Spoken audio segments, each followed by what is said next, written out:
Hi there, it's Jessica with the Career and Business Guru, and today I'll be talking to you about the traits of a bad employee. Yesterday, my partner, she talked about the traits of a bad employer, and now I'm going to be talking about the other side of it. The first one I want to talk about, it's kind of my biggest pet peeve when it comes to bad employee traits, and that one is bad customer service.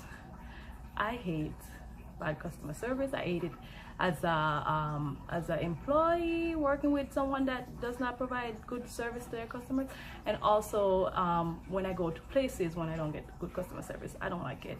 I've been in customer service for a very long time, and I love to provide good customer service to clients, and I expect the same when I go out. I've had numerous experience with working with people who provide bad customer service, and also when I go out. And it's bad for everyone. It's bad for the employer, it's bad for the employer brand, and it's bad for other employees. For example, I've worked with this one employee. She was my coworker, and she was nasty. She was rude, very, very disrespectful to everyone, managers, customers, and even our fellow co-workers. Now when customers come in, they'll be like, oh, your company's, I don't want to do business with your company because this one employee is so rude, she's nasty, and and then they categorize the entire company on one scale.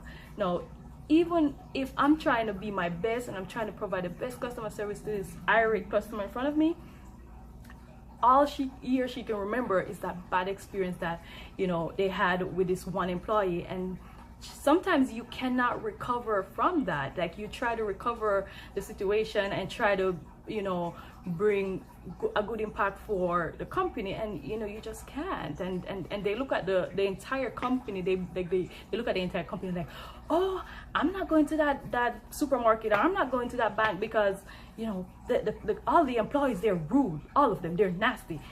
Even when that's not the case. I mean, I've experienced it all the time. People come in, oh, I called your customer service department and they were so rude, and that's why I don't bank here, and stuff like that. So yeah, bad customer service does not help anyone. Now, the other one is insubordination.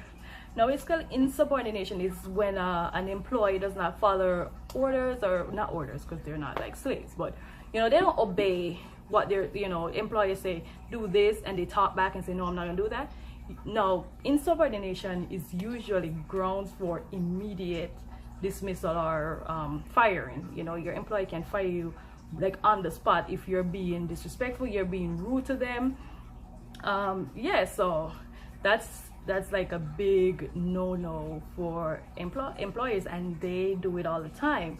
It goes hand in hand with bad customer service, almost same thing, but it's just the flip side to your boss. Your boss is signing your check. You cannot be rude to them, even if your boss is telling you to do something that's say, for example, it's immoral or unethical. You don't have to be rude. You could tell your boss like, hey, that is not right, and I don't feel comfortable doing that, and you don't have to do that. If it's unethical and it's not right, then you don't have to do that. But you can't be rude and disrespectful and not obeying what you're supposed to do. That's bad for everyone. That's bad for your fellow co-workers. I'm sorry. That's bad for your fellow co-workers, the employer, and just everyone. Now, the next bad trait is the lazy person. That person that does not pull their fair share of their work. I think we've all worked with this person. They're just lazy. Like, they come to work, they don't do anything, whether they're sitting around a desk and they just sit there the whole day, or they're stocking groceries. Talking about stocking groceries, I've worked at this a supermarket before where this person used to work there, and if the building is burning down, that person you cannot find a person to tell them, because they show up to work and then they just disappear. like the person was a stalker, right? You cannot, and you can't find the person in the aisle. They're nowhere. The person will go in the bathroom and spend like hours there on their phone, listen to music and stuff like that. And when that person's supposed to be working, they would literally spend a week in one aisle. Can you imagine? They start the day in that aisle, they had just with their earplug in their ears, and they just stay right at the same spot. And now at the end of the week, you still see them in the same aisle. That's, you know, that's bad for everyone. That's bad for the employer. That's bad for the other employees, because then now they have to be doing extra work. Because if I'm another stalker and you're spending one entire week in aisle 1, then that means I'm gonna have to do aisle 3, 4, and 5. So, you know, that's just not good for anyone. And the last one I want to talk about is the person that's not a team player. No, this is different from the person that's not pulling their fair share of the work, because the team player is just a person that want to work by themselves. Like, it's like they cannot work with someone to save their life, like literally, you know, they just do everything themselves. Whenever they're supposed to work on a team, they complain and everything. They're just not a team player. And in this time, you know, people have to learn to work on teams. You know, teams win. They have the saying, there's no I in team. Everything is a team. You're playing a game. If you're playing football, one person cannot win. You're playing basketball, whatever game is, the one person cannot play by themselves. Even your body, like every single joint have to do their work for the entire body to function. It's the same thing in an organization. So yeah, those are the traits that I think that it just affects everyone.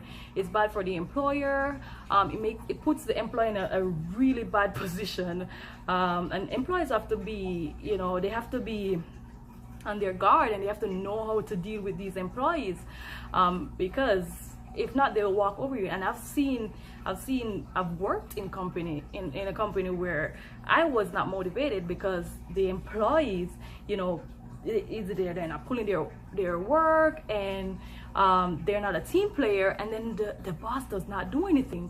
You know, I used to work with this one lady. She was so rude, and like everyone used to complain, and the boss does not do anything. And I don't want to stay. I'm not, like, if it's me, I don't want to be in that company.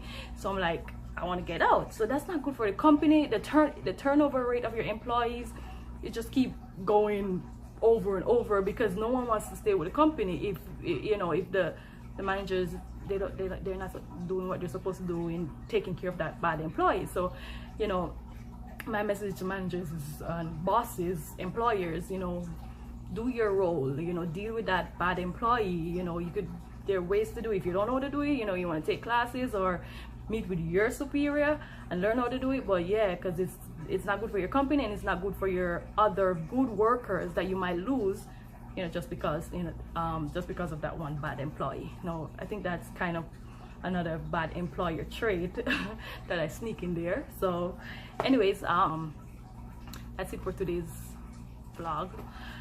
See you next time. Bye.